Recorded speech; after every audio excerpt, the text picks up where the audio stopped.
आज का टॉपिक है संज्ञा, जिसे इंग्लिश में क्या कहते हैं, नाउन कहते हैं। यही से ग्रामर का बेसिक स्टार्ट होता है। संज्ञा किसे कहते हैं? किसी व्यक्ति, जानवर, स्थान या वस्तु के नामों को संज्ञा कहते हैं।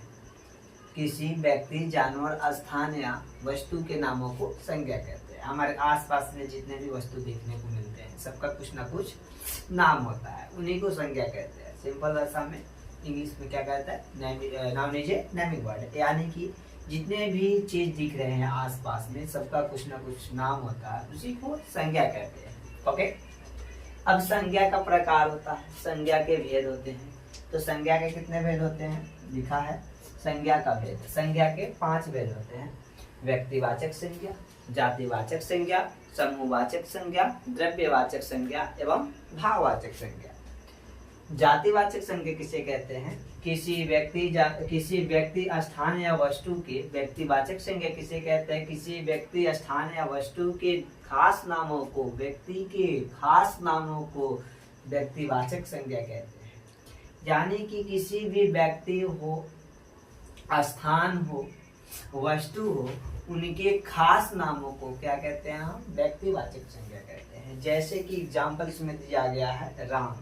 राम किसी लड़के के खास नाम है। बहुत से लड़के बैठे हुए हैं, उसमें से हम कहते राम खड़े हो जाओ, तो एक व्यक्ति को इंडिकेट किया, एक बॉयज को इंडिकेट किए हुए हैं। दिल्ली स्थान, बहुत से स्थानों में से एक स्थान का नाम है दिल्ली, यानी कि खास नाम। स्थानों के नामों में से खास क्या है? नाम है दिल्ली। गंगा नदी, बहुत सारी नदियां हैं, उसमें से एक हमने खास नाम रखा नदी। तो ये सारे यानी कि जो क्या हो, खास नाम रखे, उसके फिर वर्ड का कोई ना हो, उसे हम क्या कहते हैं? व्यक्तिवाचक संज्ञा कहते हैं। जातिवाचक संज्ञा, जिससे पूरे जाति या श्रेणी का बोध होती है, जिससे पूरे जाति या श्रेणी का बोध होती है, जातिवाचक संज्ञा कहलाता है। जैसे कि फल कहते, तो क्या हम फल कह रहे हैं तो आम, लीची, केला, सेब, अनार सबको अलग अलग करके बोल रहे हैं? बिल्कुल नहीं। आम, लीची, केला, सेब, अनार, अमरूद, सेब, ये सब क्या आ जाएंगे? फल कहने से सारे फल एक में आ जाएंगे। यानी कि हमने जिस वर्ड का यूज किया वो उसके पूरे जाति या प्रजाति का बोध करा रहा है। जैसे हमने फल कर दिया तो उसमें जितने भी फल के प्रजाति आएंगे सब आ जाएंगे। फूल, अड़हुल के फूल, कमल के फूल, गुलाब के फूल, सरसों का फूल, अलग अलग तरह के फूल होते हैं। इन सारे एक फूल का देने पे सारे फूल आ जाएंगे। उसके बाद से है नदी। ब्रह्मा नदी, गोदावरी नदी, ताप्ती नदी, नर्मदा नदी, गंगा नदी, गंडक नदी, बहुत से नदी। यानी कि हम केवल वो ऐसा वर्ड जिसे हम यूज करें उसमें उसका जाति या श्रेणी सब उसमें इंक्लूड हो, जातिवाचक संज्ञा कहलाता है। अब हमारा तीसरा है समूहवाचक संज्ञा, जिससे समूह या समुदाय का बोध हो, जिससे समूह या समुदाय का बोध हो, समूहवाचक संज्ञा कहते हैं। जैसे कि सैनिक एक व्यक्ति से सैनिक बनता है नहीं, उसमें सैनिक का क्या होता है? समूह होता है। दल, एक आदमी से दल नहीं बनता है, उसमें बहुत से लोग रहते हैं, जिसको इंग्लिश में टीम कहा जाता है। सैनिक इंग्लिश में आर्मी कहा जाता है, यानी कि दल हो गया, टीम हो गया, दल हो गया, सैनिक हो गया, या क्या कक्षा हो गया, सेना हो गया। ये एक एक सिंगल लोगों से नहीं बनती है। इसमें क्या होती है? व्यक्तियों की संख्या अधिक होती है, वस्तुओं की संख्या अधिक होती है। यानी कि इनमें समूह का यूज, समूह में 2 या 2 से अधिक व्यक्तियों का यूज या 2 या 2 से अधिक वस्तुओं का यूज किया जाता है। ऐसे वर्ड्स को हम क्या कहते हैं? समूहवाचक संज्ञा कहते हैं। चौथा है हमारा द्रव्यवाचक संज्ञा। द्रव्यवाचक संज्ञा समझिएगा, जिसे मापा या तौला जा सके, जिसको हम माप कर खरीदते हैं या बेचते हैं, या जिसे तौल कर खरीदते हैं या बेचते हैं, किंतु उसे गिना नहीं जा सके, वो कहलाता है द्रव्यवाचक संज्ञा। जैसे कि क्या, शहद हम खरीदने जाते हैं तो 1 केजी शहद ले लिए, 100 ग्राम शहद ले लिए, आधे केजी शहद ले लिए, लेकिन हम क्या उसे गिन कर खरीदते हैं? 5 को शहद दे दो, नहीं, क्या उसे हम तौल कर या माप कर खरीदते हैं। तो ऐसे ऐसे शब्द, ऐसे ऐसे वर्ड क्या कहलाएंगे? द्रव्यवाचक संज्ञा कहलाएंगे। चीनी, तेल, आटा, ये सब माप कर या तौल कर खरीदने वाले वस्तु है, इससे नहीं गिना जा सकता है।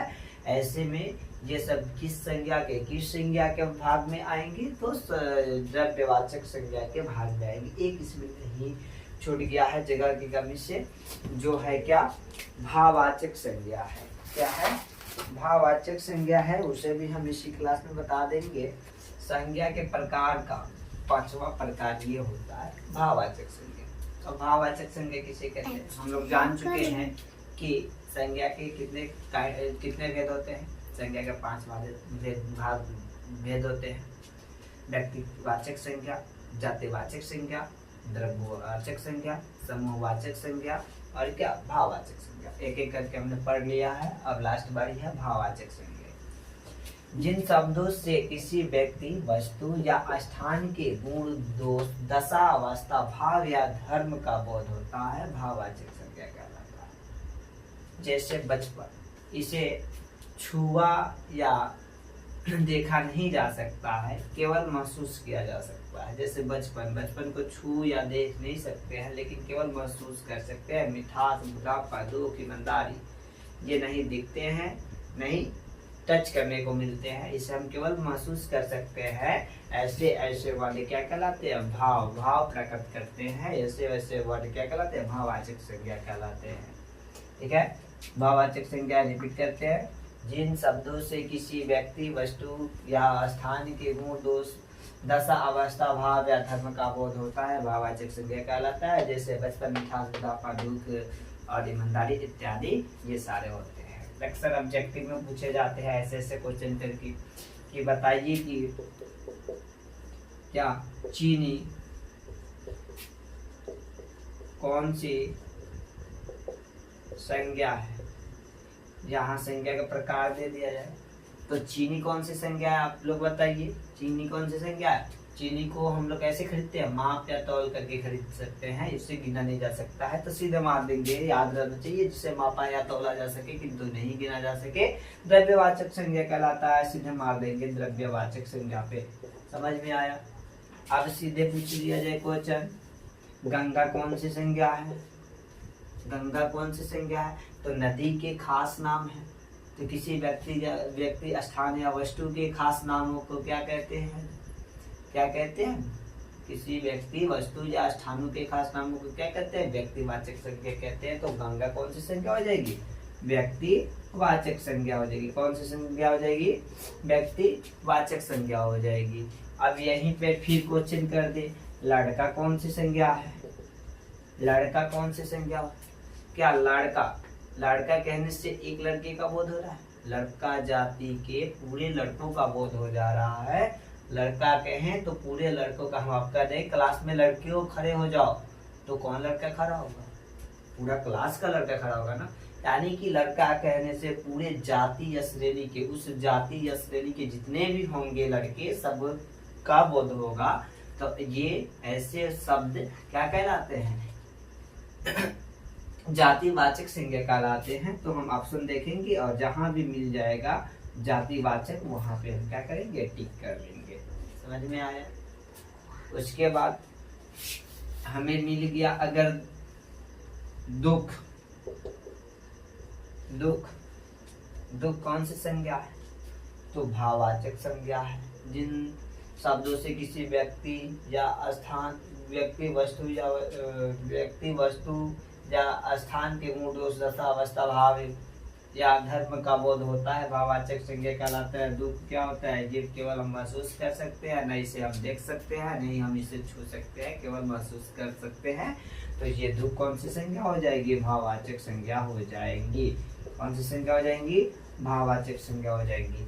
ऐसे ऐसे ऑब्जेक्टिव पूछे जाते हैं जिसके लिए हम लोग क्या एकदम रेडी रहेंगे इसको बनाने के लिए। ओके, आज का क्लास कंप्लीट होता है यहीं पे। कल ये नाउन कंप्लीट हो गया, कल चलेगा प्रोनाउन।